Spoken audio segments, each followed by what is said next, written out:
আর ওমর রাদিয়াল্লাহু আনহু হুকুম ছিল যে কেউ মরলে মেয়েরা জোরে জোরে ডাক দিয়ে কাঁদতে পারবে না।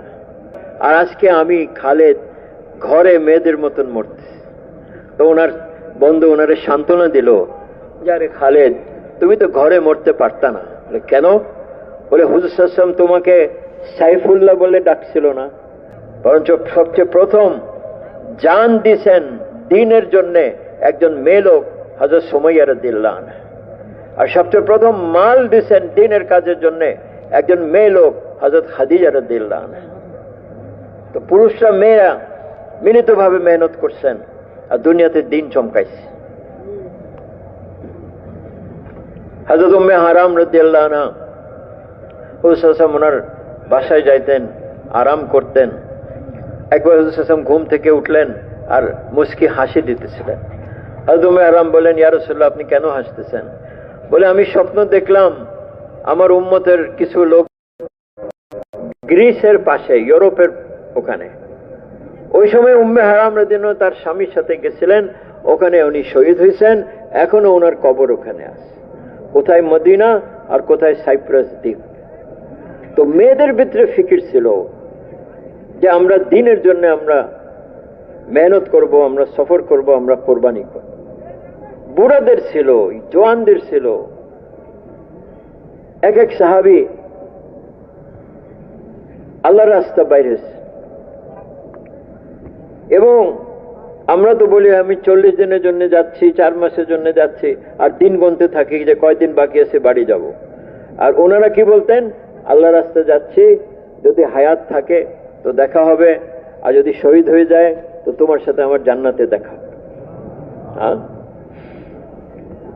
এই যে একটা পরিবেশ ছিল, একজন লোক ইন্তেকাল করতেছে, তার মেয়ে কাঁদতেছে, তো সবাই তাকে সান্ত্বনা দিল, মেয়েকে, আরে কেন কাঁদতেছো, তোমার আব্বা তো অনেক নেক লোক ছিল, তোমার আব্বা কত দিনের কাজ করছে এবং আল্লাহর কাছে যাইতেছে, এখানকার চেয়ে ভালো জায়গায় যাইতেছে। তো মেয়ে বলল, আমি তো এর জন্য কাঁদতেছি না যে আমার আব্বা ইন্তেকাল করতেছে, আমি তো কাঁদতেছি যে আমার আব্বা ঘরে ইন্তেকাল করছে, আর পাড়ার মেয়েরা আমারে টিটকারি দিবে যে আমাদের আব্বা আল্লাহর রাস্তা মরছে, তোর আব্বা ঘরে মরছে। একটা পরিবেশ ছিল। হযরত খালিদ বিন ওয়ালিদ রাদিয়াল্লাহু আনহু উনি ইন্তেকালের সময় কাঁদতেছিলেন। তো ওনার এক বন্ধু আসলো, কেন কাঁদতেছো? বলে দেখো আমি খালিদ, আমি 100-র বেশি জিহাদে অংশগ্রহণ করছি, আর প্রত্যেকবার আমার নিয়ত ছিল যে আমি শহীদ হব, কিন্তু আমি শহীদ হতে পারি নাই। আজকে আমি মেয়েদের মতন ঘরে মরতেছি। তুমি আমার হাত থেকে কাপড় সরায় দেখো, 1 বিঘা জায়গা পাবা না যেখানে তালোয়ার আর তীরের আঘাত নাই। তুমি আমার বুক থেকে কাপড় সরায় দেখো, 1 বিঘা জায়গা পাবা না যেখানে তীর আর তালোয়ারের আঘাত নাই। তুমি আমার পা থেকে কাপড় সরায় দেখো, 1 বিঘা জায়গা পাবা না যেখানে তীর আর তালোয়ারের আঘাত নাই। আর আজকে আমি খালেদ ঘরে মেয়েদের মতন মরতেছি। তো ওনার বন্ধু ওনারে সান্ত্বনা দিল, যারে খালেদ তুমি তো ঘরে মরতে পারতা না। কেন? বলে হুজুর সাল্লাল্লাহু আলাইহি ওয়াসাল্লাম তোমাকে সাইফুল্লাহ বলে ডাকছিল না। সাইফুল্লাহ মানে আল্লাহর তলোয়ারি। তো আল্লাহর তলোয়ার কি ভাঙতে পারে? এর জন্য তোমার জিহাদের ময়দানে তুমি শহীদ হতে পারো নাই। এই সান্ত্বনা দিলেন। তোরা যখন ইন্তেকাল হলো হযরত খালিদ রাদিয়াল্লাহু আনহু শাম দেশে হিমস শহরে, যখন মদিনাতে খবর আসলো, তো মদিনারা ওনার কবিলার মেয়েরা, ওনার কবিলার নাম ছিল বনি মখজুম, বনি মখজুমের মেয়েরা এত কানলো, কানতে কানতে রাস্তার উপরে চলে আসলো। খালিদ রাদিয়াল্লাহু আনহুর মওতের খবর পায়। হযরত ওমর রাদিয়াল্লাহু আনহু বললেন, এটা কিসের শব্দ হইতেছে? বলে খালিদ রাদিয়াল্লাহু আনহু ইন্তেকাল করছেন, ওনার কবিলার মেয়েরা কানতেছে। আর ওমর রাদিয়াল্লাহু আনহু হুকুম ছিল যে কেউ মরলে মেয়েরা জোরে জোরে ডাক দিয়ে কানতে পারবে না। কাউকে যদি উনি পাইতেন তো উনি ওনার চাবুক নিয়ে খবর নিতেন। তো এত যখন বেশি শোর হইতেছিল, উনি গেলে ওনার হাতে চাবুক নিলেন, দরজা পর্যন্ত গেলেন, ওখানে বসে গেলেন, আর নিজেরে বলতে লাগলেন, খালিদ কোনো সাধারণ লোক ছিল না, খালিদ কোনো সাধারণ লোক ছিল না, যাও বনি মখজুমের মেয়েদেরকে কানতে দাও।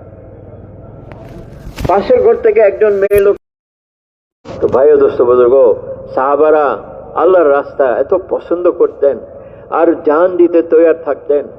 আর আজকে তো উনি উঠে বসে গেলেন, আমিও যাব না, আপনার তো ওজর আছে, আপনি অসুস্থ। বলে যে না, এই আয়াত আমাকে ঘরে বসতে দেয় না। ইনফিরু খিফাফান ওয়া সিকালা, বের হও আল্লাহর রাস্তায়, চাহে তুমি ভারী হও চাহে তুমি হালকা হও। এখন আব্বার হুকুম, ছেলেরা ওনারা কোনো মতন বাইন্দে বুন্দে নিয়ে গেছে।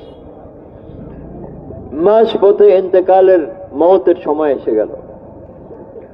ছেলেদেরকে ডাকলেন, বলেন দেখো, আমার যদি আজকে এই জায়গায় মওত হয়, আমার এখানে দফন করবা না, বরঞ্চ ইসলামের লস্কর যত দূর পর্যন্ত যায় ওই শেষ প্রান্তে ওখানে আমার লাশ দফন করবা, আমার লাশ সাথে নিয়ে চলবা, যেন আমি আল্লাহকে বলতে পারি যে আল্লাহ, যতদিন হায়াত ছিল তোমার রাস্তা বের হয়েছে, আর যখন মওত হয়ে গেছে তো আমার লাশ তোমার রাস্তায় চলছে।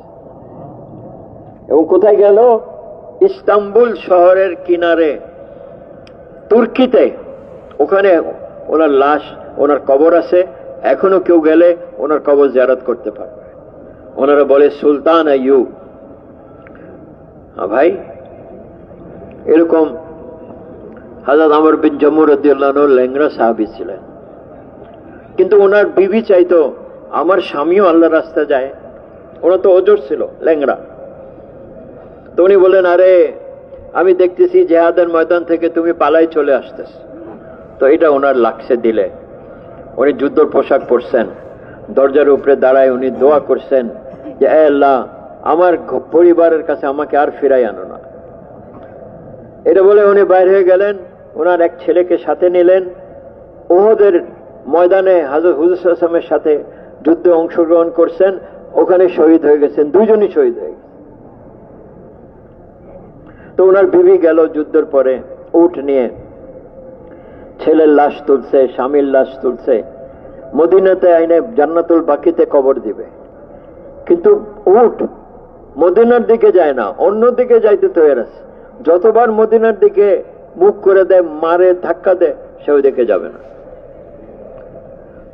যখন খবর পাইলেন, বলেন যে আমার কিছু বলছিল ঘর থেকে বাইর হওয়ার আগে, বলে যে এই দোয়া করছিল, বলে তার দোয়া কবুল হয়ে গেছে, উটকে নেওয়ার চেষ্টা করো না মদিনা, ওহদে তার দফন করে দাও।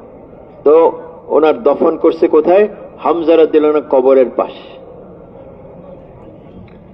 তো সাহাবারা কিচ্ছু দেখতেন না, খালি দেখতেন যে আল্লাহর রাস্তায় যাইতে হবে।